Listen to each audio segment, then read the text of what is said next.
He said he was going to veto it, and he did. And now the argument is, well, who wants to support the troops more?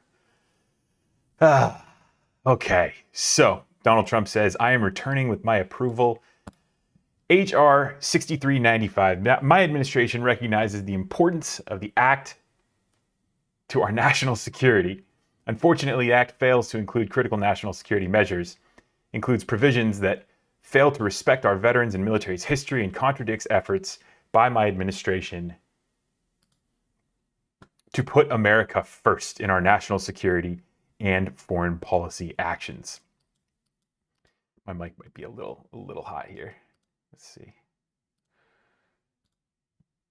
It is a gift to China and Russia. It's always so. It's interesting how he just brings China and Russia into things, and uses them as covers for his own failures. Okay, so there you go. So Donald Trump is putting out. He's taking the first shot, and he's like, I'm doing this because I'm protecting the troops. And of course, Nancy Pelosi fired back. Hopefully you guys can see this. Where are we at here? It's an act of staggering recklessness that harms our troops, endangers our security, and undermines the will of the bipartisan Congress.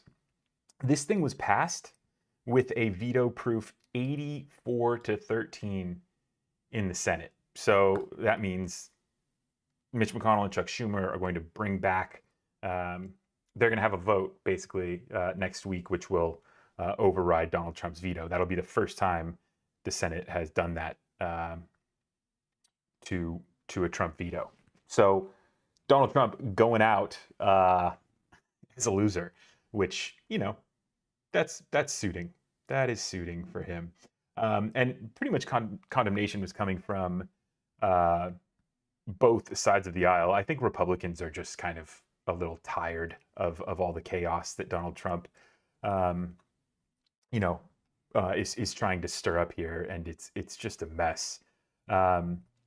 We had two Republican former service members, Tammy Duckworth and Joni Ernst, who they wrote a provision in the military spending bill that would direct the armed services to coordinate their efforts to equip women troops with proper fitting body armor and to track data on injuries caused by poor fitting gear. Interesting, because they probably were like, in their careers, they're like, this was not made. This equipment was not made for women. And so Ernst says, I think this is Ernst. In her statement, having served in the military uniform for 23 years, I strongly believe we have an obligation to our troops to provide them with the equipment that fits and is usable, regardless if they're male or female. So we're just starting to see, the things that Donald Trump is holding back from our servicemen and women over really just crybaby tactics here. He is, and he's also, I mean, we have to look at the bigger picture. Donald Trump is not loyal to the United States of America. So he gums up these processes. He throws gears or wrenches into the gears of these processes because he is trying to do damage to our country. Because this is also a country that in just a few weeks, the investigations are they're gonna get really intense for Donald Trump.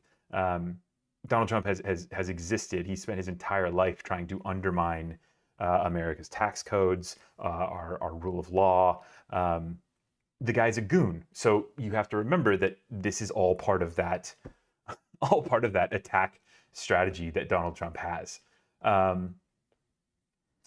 We also, Donald Trump, it's kind of hard for him to make the case that the defense spending bill will be a gift to China, because let's see how much the Pentagon is getting from this. How many hundreds of billions of dollars the Pentagon is getting. Let's see here. I know it's kind of hard with me scrolling up and down here, but there was it was in here. I think it was over. It was the $741 billion package, and I'm trying to I don't want to give you the wrong number um, for the funding. So I'll have to find that. Here it is. $635.5 billion to the Pentagon budget, $26.6 billion to nuclear programs. That's a gift to China, Donald. Okay. Okay, that's a gift to Russia. Okay, man. Uh, it just he doesn't make any sense, right? His arguments don't make any sense because he's lying about what his intentions are, right? He's saying that he's trying to do this to support our troops. This is an attack on our troops, which is just, it's crazy that he still has, strong support in the military. How these military servicemen and women who, are should be well aware of the importance of the United States military in the role of the world, how they can still support this guy after they've seen him, you know, do what he's done to our military here, and by working with an adversary in Russia to corruptly steal the 2016 election and to put us all through hell over the past 4 years. Yeah, so we just gotta look at the bigger picture here with all of this, and you know, fortunately, the Senate's vote on this means that this bill is going to pass, but it's just more chaos. Nancy Pelosi is absolutely right. Absolutely right. Like, he is leaving our troops hanging. He's sowing chaos. Like, this is kind of his MO. Staggering recklessness. I mean, that's disturbingly trying to sow chaos.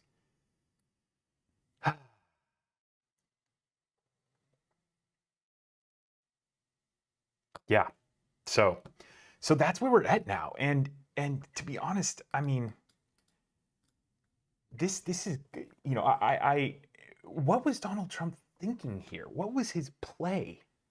That he was somehow going to stop the American people from getting their checks.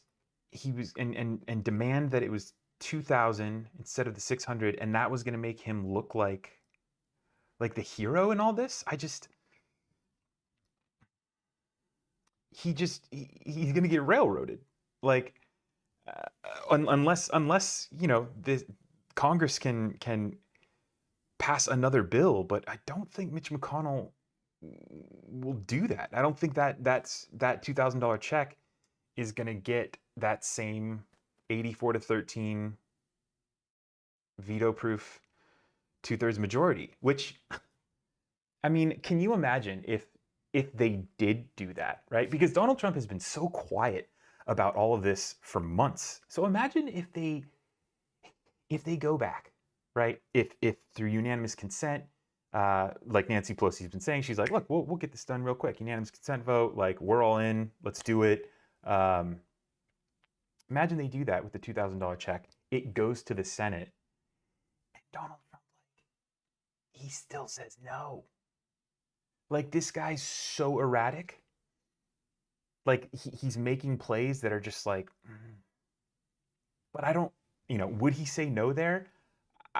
Again, like, I don't think he is doing this for the American people. I think he's doing this for him, and maybe that's what's going to happen here, right?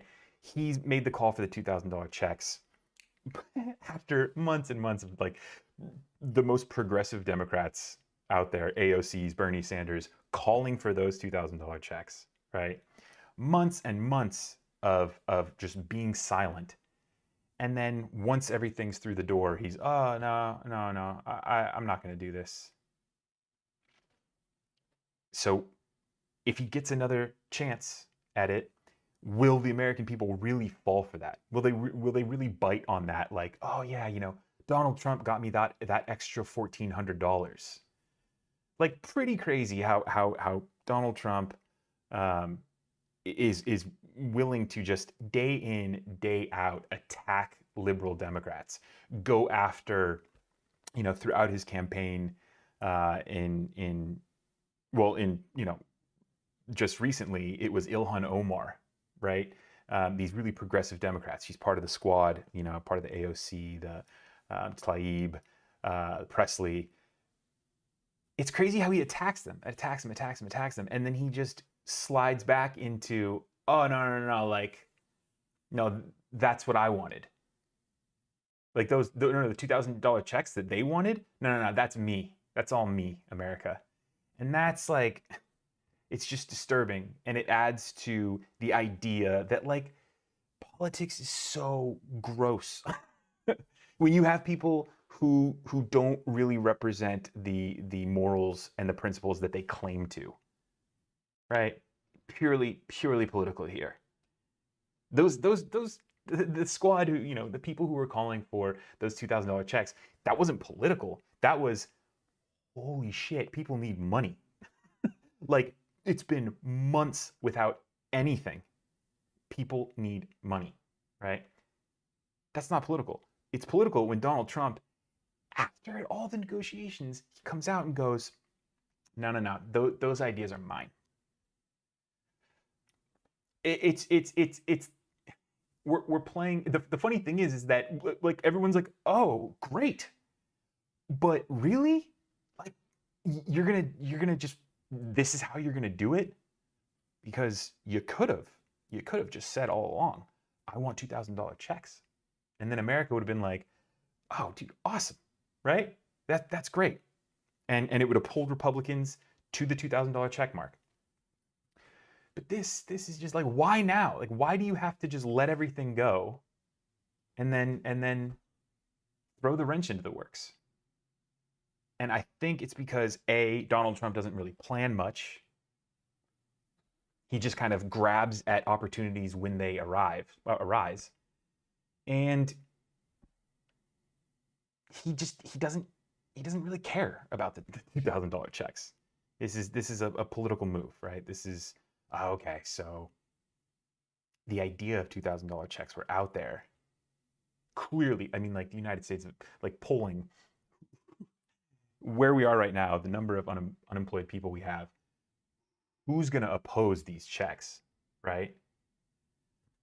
So it's the move to make Donald Trump look like the hero, which it's just a bastardized move. It's like, oh man, really? So all these people have been like working their asses off for months to try to get people some relief,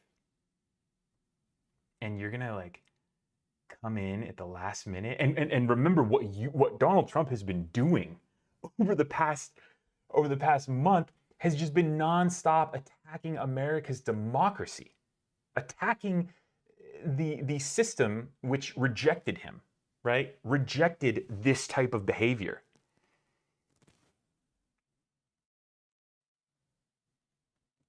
That's what he's been doing. He hasn't been involved in these negotiations. He hasn't been saying, I want a $2,000 check. He hasn't been talking about unemployment. He's been talking about Dominion voting systems and recounts in Georgia, Pennsylvania. Like, it's the bizarro world of Donald Trump and the mess that he's made is it's sad, it's fascinating, it's frustrating, it's all of these things. But when we're talking about millions of people's like lives here, which really, I mean, we're seeing deaths across the United States start to climb, and people just need help. And for Donald Trump to mess this process up like he's doing is a bastard move. It's disgusting. I don't know how many times I've said in my videos that Donald Trump should be ashamed of himself. But I'll just say it again. Donald, you should be ashamed of yourself. Anyone who believes that Donald Trump really wants you to get a $2,000 check, and he's been working so hard for you to get a $2,000 check and get relief, he's the reason why we're in this. that same laziness, that same opportunistic view of the world is why we're here. So don't believe him, okay? Jesus. He is a liar. He will lie to you. Let's not forget who we're dealing with here, right? Just because he's got a couple weeks left and everybody's like, you know, whatever, pray to Jesus, Allah, whoever you want to pray to, thank God that he's gone. Like, let's not give up on looking at him through the scope of, you are a complete lunatic liar. You know what I mean? And if you're not there yet, then like, what are you doing? What train are you on? But yeah, you know what I mean? If you're not there yet, if you like Donald Trump and you believe this guy, then like, I don't know, you only got a couple weeks left. Like, ride that train out, baby. You know what I mean? Ride it out.